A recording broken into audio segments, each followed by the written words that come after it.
Hello everyone, কেমন আছেন সবাই? আমি ঝিরি চলে এসেছি নতুন একটি ভিডিও নিয়ে। অনেক দিন বাদে আশা করছি আপনাদের সবার খুব ভালো লাগবে।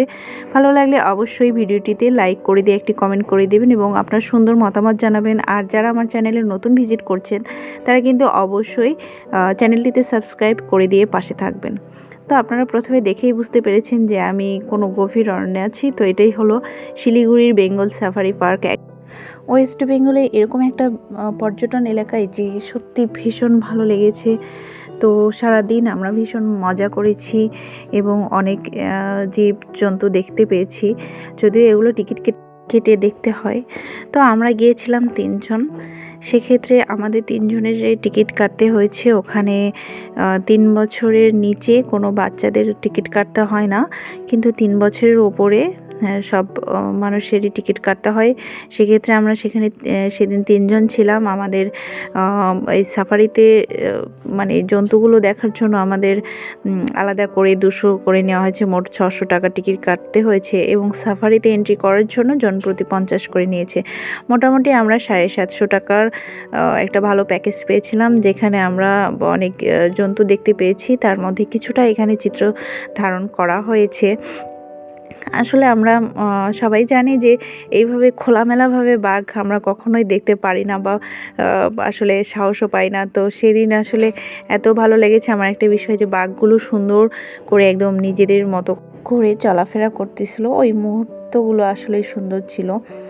তো বাঘগুলো এত বড় বড় ছিল, খুবই ভালো লাগছিল।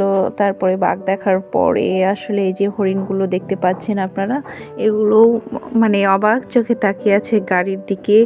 আর আসলে এই জীবজন্তুর যে এরিয়াটা রয়েছে এখানে আসলে কাউকে খালিভাবে বা এককভাবে আসতে দেয় না, মানে গাড়ি ছাড়া আসলে আসতে দেয় না। তো গাড়িটা মোট কথা হচ্ছে যে গাড়িটাই বেশ ইম্পর্টেন্ট এগুলো দেখার জন্য। তারপরে এক পর্যায়ে দেখতে পেলাম আমাদের সামনে ময়ূর বসেছিল। তো তখন ময়ূরগুলো এত সুন্দর করে অবাক হয়ে তাকিয়ে আছে। যাই হোক, মোটামুটি সাফারি পার্কে আসলে এগুলোই দেখার জিনিস। এর চেয়ে আরও বেশি রেটের প্যাকেজও আছে, যেগুলোতে আরও অন্য কিছু দেখার, যেমন ভাল্লুক, তারপরে গন্ডার, এই ধরনের। তো আমরা ওগুলো দেখেছি জন্য আর ওই প্যাকেজগুলো নেওয়া হয়নি।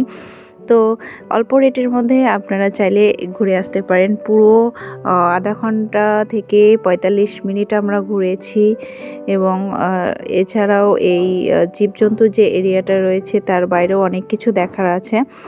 তো চলুন এখন সেখানে আপনাদের নিয়ে যাই। সেটা হচ্ছে আসলে সাফারিতে যা যা রয়েছে ওটারই একটা অ্যানিমেশন যাকে বলা হয়।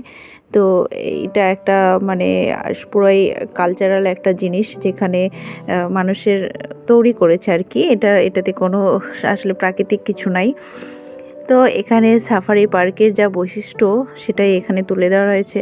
তো আমরা ভীষণ মজা করছিলাম, বিশেষ করে আমার বাচ্চা মেয়েটা ভালো মজা করেছে এবং দেখেছে সব কিছু।